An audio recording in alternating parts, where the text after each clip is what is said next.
Good morning, it's me, Kenny Polcari, your host of the party, and today is October 9th, 2023, and it is a sad day in the world. And here are the things that you need to know. War breaks out over the weekend in the Middle East.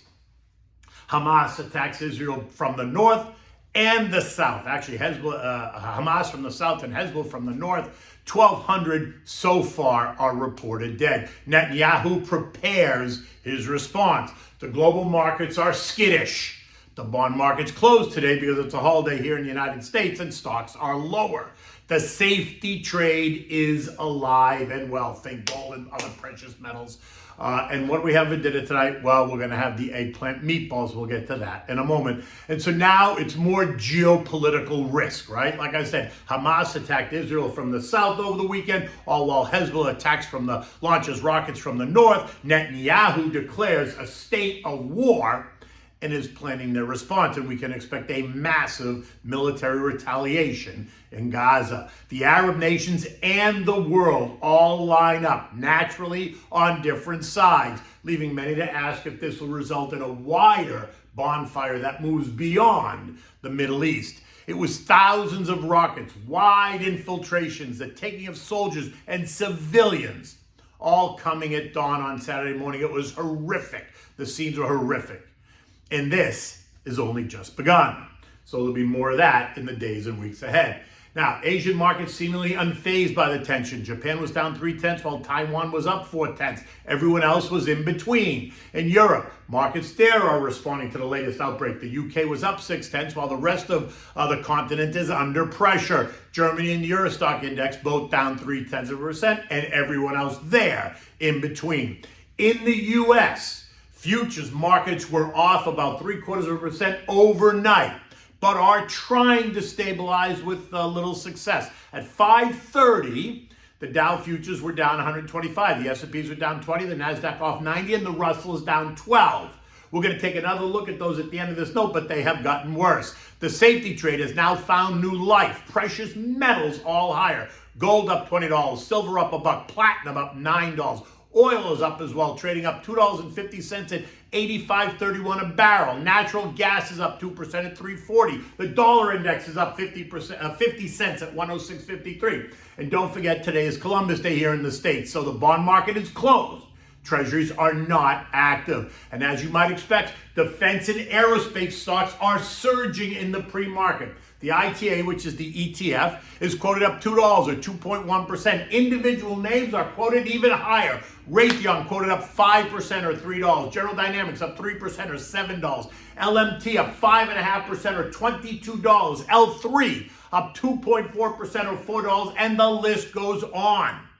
Okay, so let's just take a real quick look at what happened on Friday. The NFP report surprised big to the upside. New jobs created were expected to be plus 170. They came in at double that number, 336,000 new jobs created. And while last month's report was also revised higher as well, something the Fed does not want to see. Part-time workers were 150,000 of that number. But no matter, you're only working part-time.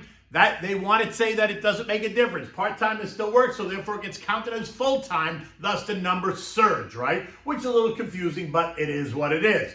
We saw the most hiring in leisure and hospitality, healthcare, and professional and business services. And don't discount the Biden's government payroll, because that also went higher as well.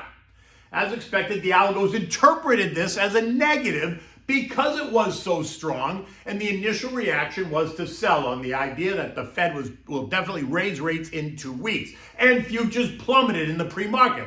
But then once the market opened, the human beings put on their thinking caps, and boom, up we went. I think the focus was on both the wage growth, which was actually lower than expected, suggesting that upward wage pressure that we've all been concerned about maybe is not so much, right? And that would be a positive for the Fed. In addition, I also believe that the part-time worker number was a positive as well, because what it suggests to me is that the full-time labor market is not as strong as the headline numbers suggested.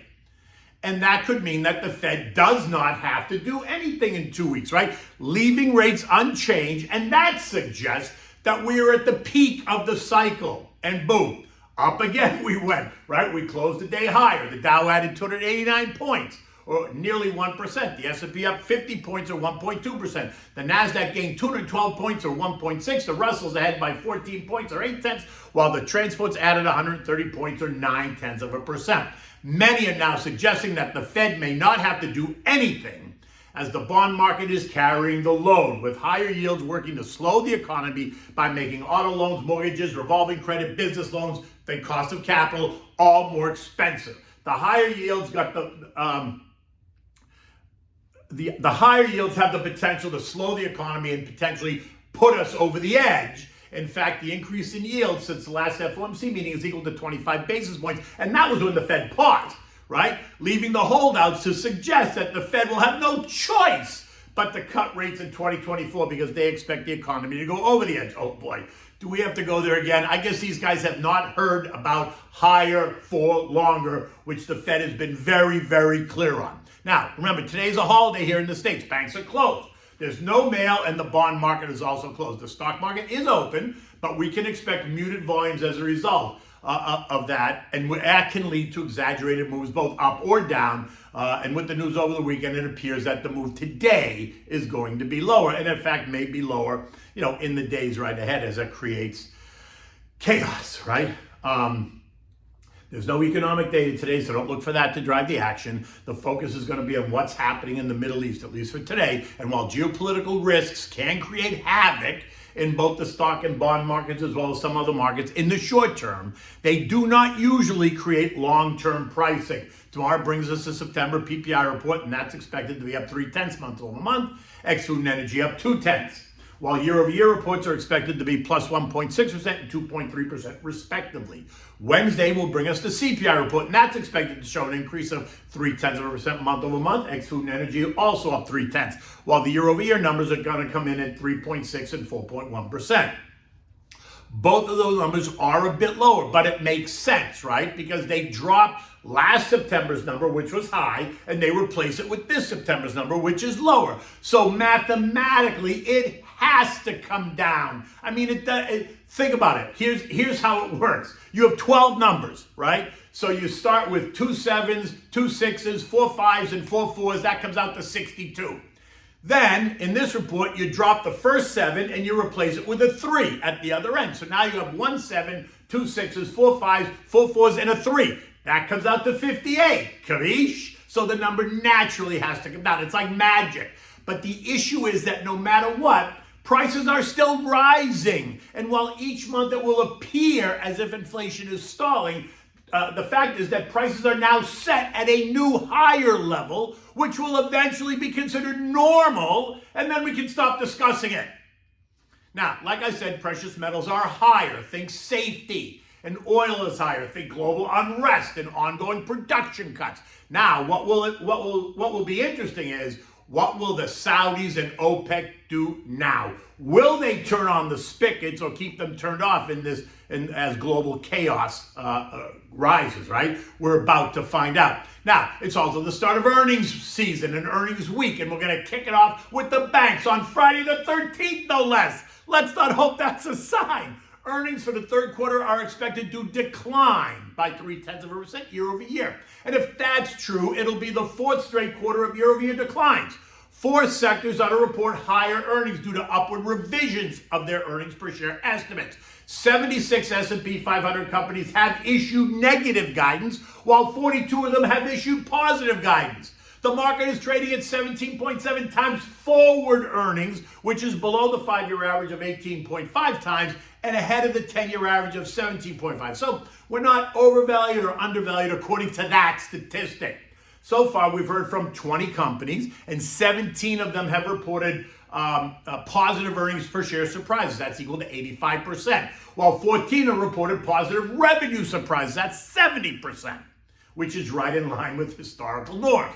Official earnings kick off with the financials, JP Morgan, Citibank, Goldman, Wells Fargo, etc. The sector is expected to produce the 4th highest year-over-year earnings growth of all the major 11 sectors. Within this sector, you have insurance, and they're expected to be the largest contributor. Property and casualty up 113%.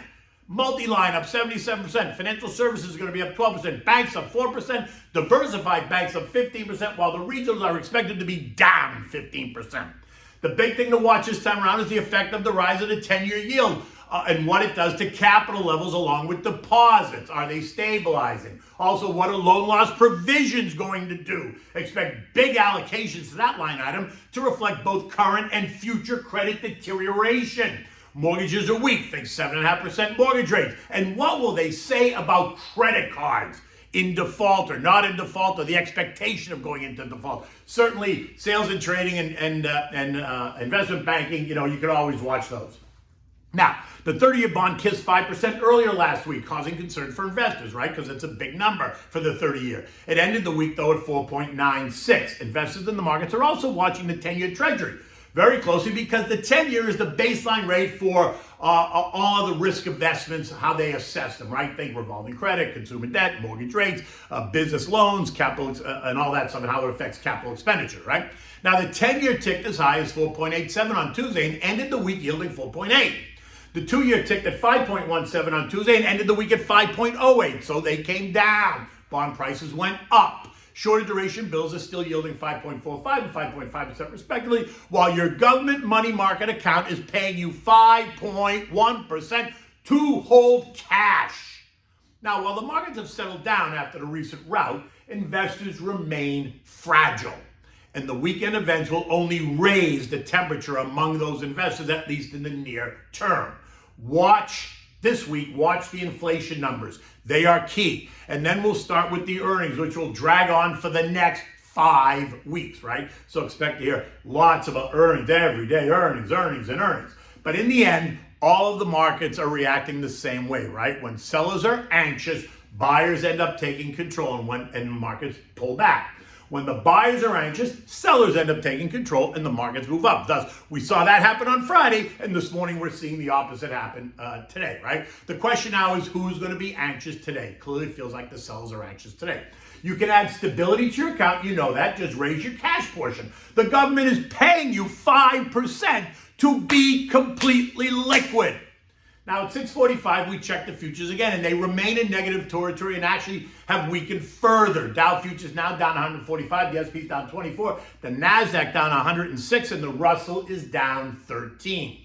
The S&P ended Friday at 43.08. It was up 50 points. And this morning, it looks like we're going to give that all back, right? Again, I look for us to test 4,200, which is the support line, before we test 43.85, which is resistance. The House has now identified 2 strong candidates for House Speaker, Scalise and Jordan. The GOP is going to hold a vote behind closed doors where they're going to try to figure out where the bodies lie and who rises to the top. And then hopefully we're going to get a new Speaker of the House sooner rather than later. Remember, you need to eliminate the noise. You need to stick to the plan even when it's really, really uncomfortable. And in the end, don't panic. Okay. So I made this dish yesterday, and I thought it would be a nice dish to feature today because I posted some pictures and people asked me for the recipe, so here it is, right? They're eggplant meatballs, so it's like having eggplant parmigiana in a meatball form, right? You can see the pics on my Twitter, right? At Kenny Polcari. Now for this, you need 2 large eggplants, garlic, olive oil, salt and pepper, fresh grated parmigiana cheese, breadcrumbs, 2 eggs, fresh ricotta cheese, and homemade marinara sauce. You want to begin by slicing the eggplants into small cubes, right? Now, you can take the skin off if you prefer. I did not. You want to season the cubes with salt and pepper, put some olive oil on it, toss it, and then roast it in the oven, set it 400 degrees. Yeah, maybe 30 minutes or so. You have to kind of just feel it out, right? Making sure that every 10 or 15 minutes you're going to turn them anyway so that they get nice and roasted. Once they're done, remove them. Now, leave the oven on because you're going to need it again, right? Now, take the eggplant, puree it in a food processor. Now, take the pureed eggplant, put it in a large bowl, and add the other stuff as if you're going to make meatballs. So you're going to add the Parmigiana cheese, the breadcrumbs, salt and pepper, some chopped garlic, and 2 eggs, right? You're going to mix it well. Now, place this in the fridge because it's still warm from the oven. Place it in the fridge to cool it down so that you can make meatballs. It'll be easier to make the meatballs, right? Leave it in there for 20, 25 minutes, whatever. Now, in the meantime, take out an oven-proof saute pan and add the marinara sauce and heat it up just a bit so it's just nice and warm when it receives the eggplant meatballs. Then turn the heat off. Now, take the eggplant back out of the fridge. It's nice and cool a little bit. Now, wet your hands a little bit and make meatballs. Roll them in your hands and then fry them in olive oil to get them just a bit crusty on all the sides. Then place them in the saute pan with the marinara sauce. When complete, you want to take dollops of fresh ricotta cheese and put it in and around the eggplant meatballs in the sauce. Now, place this pan in the oven and bring it to a bubbly finish. Maybe it's 10 minutes in a 400-degree oven, right? Remove and serve. Now, be sure when you serve it that you take the eggplant meatball and a scoop of the ricotta cheese as well and some of the sauce on top.